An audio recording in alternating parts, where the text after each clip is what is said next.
Something extraordinary is happening in the Caribbean right now, and most of the world has no idea. While you've been going about your daily life, a discovery has been made that could completely rewrite the global energy map. And it's not happening in the Middle East. It's not in Texas or the North Sea. It's happening in a place you'd never expect, a place known for reggae music, white sand beaches, and all-inclusive resorts. Jamaica. Yes, that Jamaica. The island where tourists sip rum punch and dance to Bob Marley. But beneath those turquoise waters, beneath the coral reefs and tropical paradise that millions visit every year, something has been hiding. Something that remained untouched, undiscovered, and completely unexpected for decades. Until now. What if everything you thought you knew about Jamaica was about to change? What if this small Caribbean island, with an economy smaller than many American cities, was sitting on top of one of the largest untapped oil reserves ever discovered? Not millions of barrels, not even hundreds of millions. We're talking about potentially 7 billion barrels of recoverable oil. 7 billion barrels. To put that in perspective, that's enough oil to supply the entire United States for nearly 3 years. That's more than the proven reserves of countries like Norway, Brazil, and the United Kingdom combined. And it's all sitting there, deep beneath Jamaica's southern coast, waiting. The implications are staggering. We're not just talking about a small economic boost. We're talking about a complete transformation, a paradigm shift. Industry experts are saying this discovery alone could double Jamaica's entire gross domestic product. Double it. Imagine your country's entire economy multiplying by 2 because of a single project. That's the magnitude of what we're dealing with here. But here's what makes this story even more fascinating. This isn't some wild speculation or conspiracy theory. Major international energy companies, governments, and geological experts have all confirmed the potential. The surveys have been done. The data has been analyzed. The formations have been mapped. And what they've found has sent shockwaves through the global energy industry. Yet somehow, this story has remained largely under the radar. While the world focuses on conflicts in the Middle East, electric vehicle debates, and renewable energy transitions, one of the potentially largest oil discoveries in modern history has been quietly developing in the Caribbean. And the question everyone should be asking is simple. Why has this been kept so quiet? And more importantly, what happens next? Because this isn't just about oil. This is about power. This is about geopolitics. This is about a small island nation suddenly finding itself at the center of a global chess game involving the United States, China, Europe, and multinational corporations worth hundreds of billions of dollars.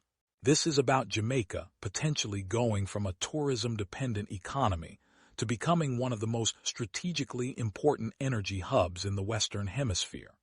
And like every story involving massive oil discoveries, this one comes with both incredible promise and terrifying risk. Because history has taught us something crucial about nations that discover oil. Sometimes, it's a blessing that brings unprecedented prosperity. But sometimes, it's a curse that brings corruption, environmental devastation, and social collapse. The question is, which path will Jamaica take? Before we go any deeper into this story, I need to ask you something. If you're watching this video right now and you haven't subscribed yet, please take just 2 seconds to hit that subscribe button. We're on a mission to reach 5,000 subscribers, and we're building a community of people who want to understand the real stories shaping our world. The stories that mainstream media often overlooks. Your subscription helps us continue investigating and bringing you content like this. So please, subscribe now, and let's reach that goal together. Now, let's dive into how this all began, because the story of Jamaica's oil discovery is far more complex and fascinating than you might imagine. For over 5 decades, Jamaica's economy has followed a predictable pattern. Tourism brings in the money. Bauxite mining provides some industrial backbone. Agriculture fills in the gaps. Remittances from Jamaicans living abroad keep many families afloat. and the government tries to balance a budget that never quite seems to work out. Year after year, Jamaica welcomes millions of tourists. They come for the beaches, the culture, the music, and the food. They stay in massive resort complexes, they take cruise ship tour, they buy souvenirs, and they leave. And while tourism generates billions of dollars in revenue, most Jamaicans never see that wealth. The money circulates within the tourism sector, funnels through foreign-owned hotel chains, and often leaves the country almost as quickly as it arrives. Meanwhile, the global energy conversation has always been dominated by the usual suspects. Saudi Arabia controls vast desert oil fields. The United States produces millions of barrels daily from Texas, North Dakota, and offshore platforms. Russia supplies Europe through complex pipeline networks. Venezuela sits on the world's largest proven reserves, though political chaos has crippled its production. Norway has built an entire sovereign wealth fund from North Sea oil. Nigeria, Iraq, Kuwait, the United Arab Emirates. These are the names that dominate energy headlines. Jamaica was never part of that conversation. The island is small, just under 300,000 square miles. Its population is less than 3 million people. It's known for sprinters, not oil derricks, for jerk chicken, not petroleum engineering. The very idea of Jamaica as an energy powerhouse seemed absurd. But beneath the surface, literally, a different story was forming. Geologists have understood for decades that the Caribbean basin has unique geological characteristics. The region sits at the intersection of multiple tectonic plates. Millions of years ago, these plates shifted, creating deep underwater formations, sedimentary basins, and the exact conditions needed for organic material to transform into petroleum. As early as the 1970s, some preliminary surveys suggested that Jamaica's offshore waters might contain hydrocarbons. But the technology to explore these formations properly didn't exist yet. Offshore drilling was expensive, risky, and required sophisticated equipment that small nations simply couldn't afford. And more importantly, there wasn't much political will to take the risk. Tourism was booming, so why gamble millions of dollars on uncertain oil exploration when reliable income was already flowing in? So the hints remain just that. Hints. Interesting geological data that sat in filing cabinets and academic journals, waiting for someone to take them seriously. But the global energy landscape was changing. Oil prices began their volatile climb in the early 2000s. New drilling technologies emerged, making offshore exploration more feasible and cost-effective. Seismic imaging became incredibly sophisticated, allowing companies to create detailed three-dimensional maps of underground formations without drilling a single well. And perhaps most importantly, successful oil discoveries in nearby regions proved that the Caribbean basin was far more promising than anyone had previously believed. Consider what happened in Guyana, Jamaica's neighbor to the south. For years, Guyana was one of the poorest countries in South America.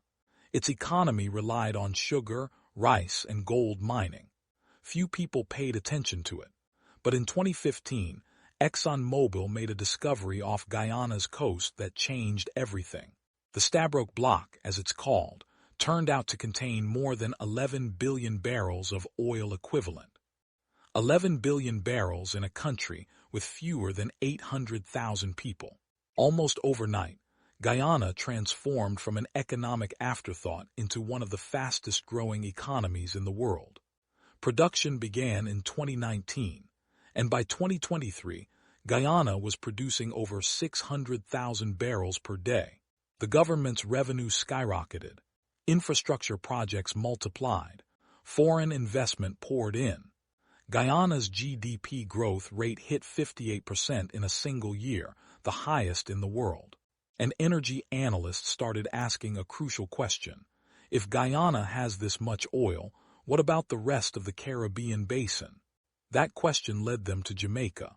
Enter Tullow Oil, a British multinational energy company with decades of experience in offshore exploration.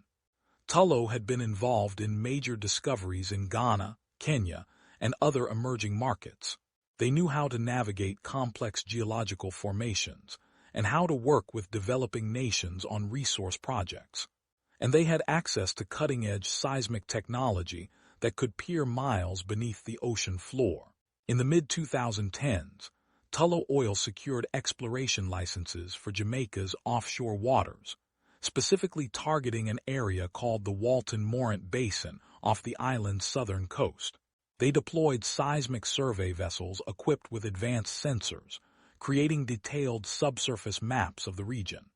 The surveys took months, generating terabytes of data that required sophisticated computer analysis to interpret. And then, in 2018, Tullow Oil made an announcement that would change Jamaica's future forever. Their analysis suggested the presence of massive hydrocarbon deposits, not small pockets that might support limited production, not marginal fields that would barely be worth developing. Massive deposits, the kind that could position Jamaica alongside major oil-producing nations. The initial estimates were stunning. Potentially 7 billion barrels of recoverable oil equivalent. That figure includes both crude oil and natural gas, measured in barrel equivalents for comparison purposes. 7 billion barrels. To understand how significant that number is, consider this context. The United Kingdom's entire proven oil reserves total around 2.5 billion barrels. Ecuador, a member of OPEC, has about 8 billion barrels. Malaysia, a major Asian producer, has around 3 billion barrels. Jamaica's potential reserves could rival or exceed many established oil-producing nations. But Tullow Oil's announcement included another crucial detail. This wasn't just about the size of the reserves.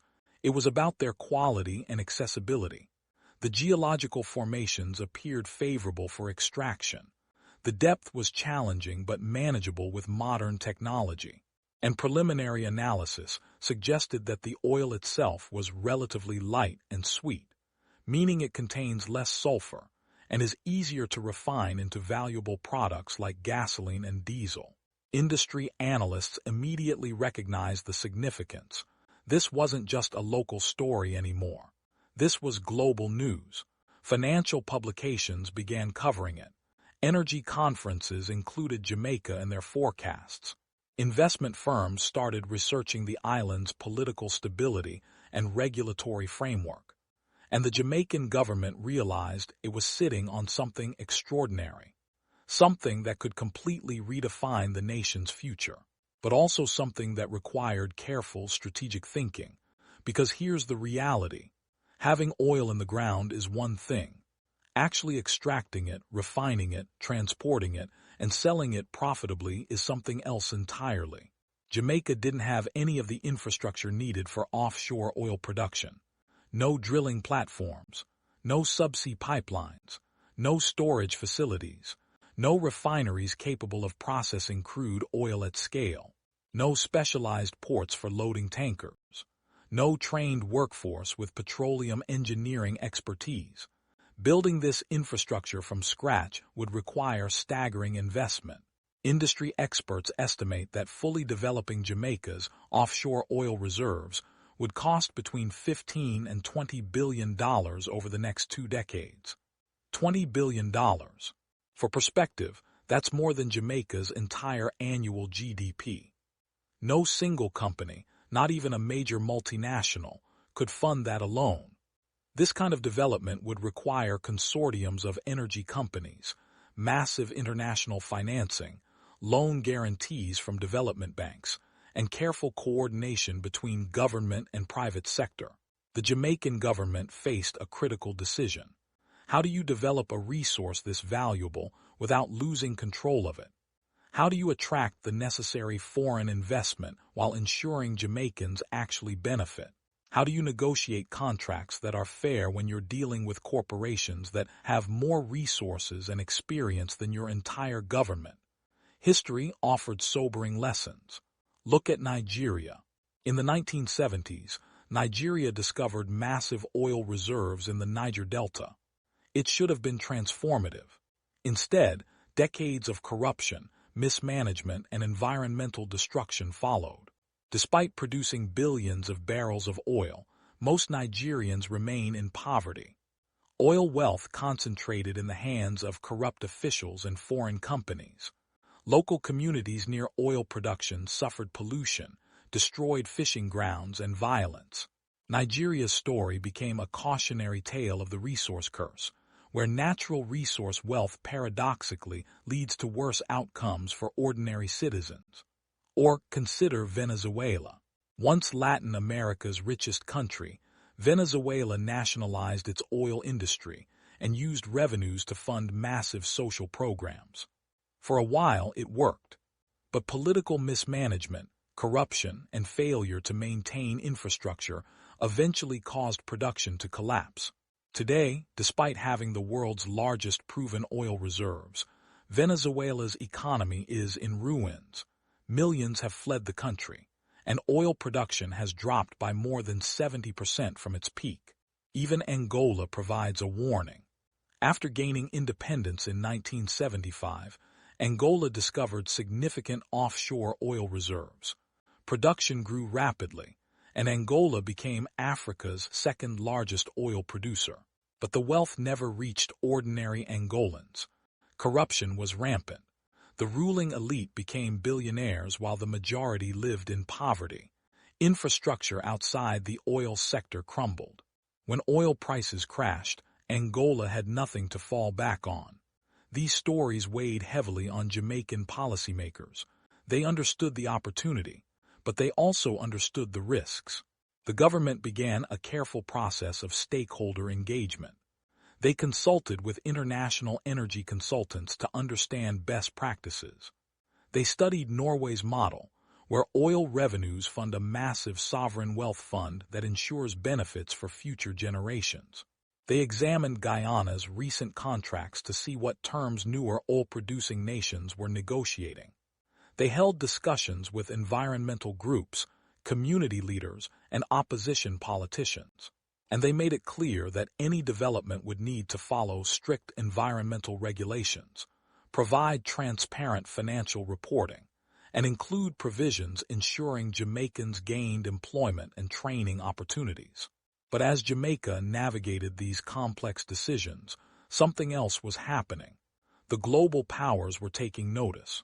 The United States has long considered the Caribbean its strategic backyard. The Monroe Doctrine, announced in 1823, essentially claimed that European powers should stay out of the Western Hemisphere. While the doctrine's explicit imperialism has softened, the U.S. still maintains significant influence in Caribbean affairs. American military bases dot the region. U.S. foreign aid flows to Caribbean nations, and American companies dominate trade relationships. Jamaica's potential oil wealth immediately caught Washington's attention. The United States imports millions of barrels of oil daily, despite being a major producer itself. Having a stable, friendly oil supplier just 600 miles from Florida would be strategically valuable. It would reduce dependence on Middle Eastern supplies. It would strengthen American influence in the Caribbean at a time when other powers are expanding their presence.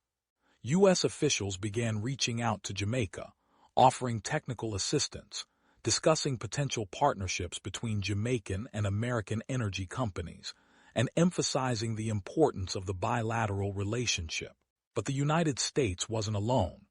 China has been systematically expanding its influence in the Caribbean for 2 decades. Through the Belt and Road Initiative, China has invested billions in ports, roads, power plants, and telecommunications infrastructure across the region. Chinese companies built Jamaica's major highways. China provided loans for the Kingston Container Terminal expansion. Chinese technology powers Jamaica's telecommunications networks. When news of Jamaica's oil potential emerged, Chinese state-owned energy companies immediately expressed interest. China imports more oil than any other nation, consuming over 14 million barrels daily. Securing new sources is a national strategic priority, and China has proven willing to offer financing packages that other countries can't match. Need a $5 billion loan for infrastructure? China can provide it, with terms tied to using Chinese contractors and equipment. Jamaica suddenly found itself in the middle of great power competition. The U.S. and China both wanted influence over how Jamaica's oil would be developed, who would develop it, and where it would be sold. European companies also entered the picture. Beyond Tullow Oil, other European energy firms began exploring potential partnerships. The European Union, trying to reduce dependence on Russian energy following geopolitical tensions, saw Caribbean oil as a potential alternative source. Even neighboring Caribbean nations started paying closer attention. Trinidad and Tobago, the region's existing energy hub, wondered what Jamaica's development might mean for its own position. The Bahamas, Barbados, and other islands watched carefully, knowing that if Jamaica succeeded, they might pursue their own offshore exploration. This international attention brought benefits. Jamaica suddenly had leverage. Multiple companies and countries wanted to participate, which meant Jamaica could negotiate better terms. The competition drove up potential royalty payments, tax revenues, and infrastructure investment commitments. But it also brought complications. Jamaica had to navigate relationships with powerful nations whose interests didn't always align. Choose one partner too exclusively, and you risk angering others. Accept too much financing from one source, and you might lose sovereignty over your own resources. For ordinary Jamaicans, the news created a mix of emotions. Hope, certainly. Who wouldn't be excited about the possibility of their country becoming wealthy? The prospect of good jobs, better infrastructure, improved schools and hospitals. The dream that Jamaica could finally break free from dependency on tourism and foreign aid. But also skepticism. Jamaicans have heard grand promises before. Politicians have long talked about transformation and development. Yet for many people, economic conditions remain difficult. Unemployment stays stubbornly high, especially among young people.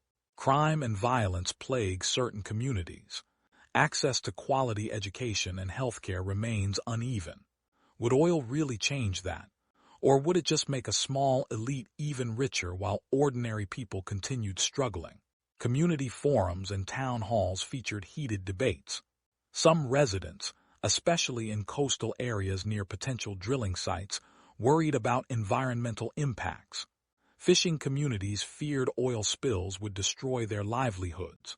Tourism operators wondered if industrial development would damage the pristine beaches and clear waters that attract visitors.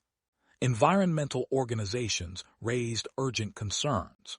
Jamaica's coral reefs are among the Caribbean's most beautiful and biologically diverse. They provide habitat for countless species, protect coastlines from erosion, and draw divers from around the world. An oil spill could devastate these ecosystems for decades. The government promised rigorous environmental protections. Spill response equipment would be prepositioned. International best practices would be followed. Continuous monitoring would detect any problems immediately. Bonds and insurance would ensure companies could pay for cleanup if accidents occurred. But environmentalists pointed to the Gulf of Mexico's Deepwater Horizon disaster in 2010, when an offshore drilling rig explosion killed 11 workers and released approximately 200 million gallons of oil into the ocean. The spill devastated marine life, contaminated hundreds of miles of coastline, and caused billions of dollars in economic damage to fishing and tourism industries. And that happened in the United States, a country with extensive regulatory frameworks and emergency response capabilities. What would happen if a similar disaster struck Jamaica, a small nation with far fewer resources to respond? Could Jamaica's environment and economy survive such a catastrophe? These weren't theoretical concerns. The risks were real. Offshore drilling is inherently dangerous. Despite safety improvements, accidents still happen. Equipment fails. Human error occurs. Hurricanes strike the Caribbean regularly, potentially damaging drilling platforms and pipelines. One major disaster could erase decades of tourism development and environmental conservation, which raised another important question.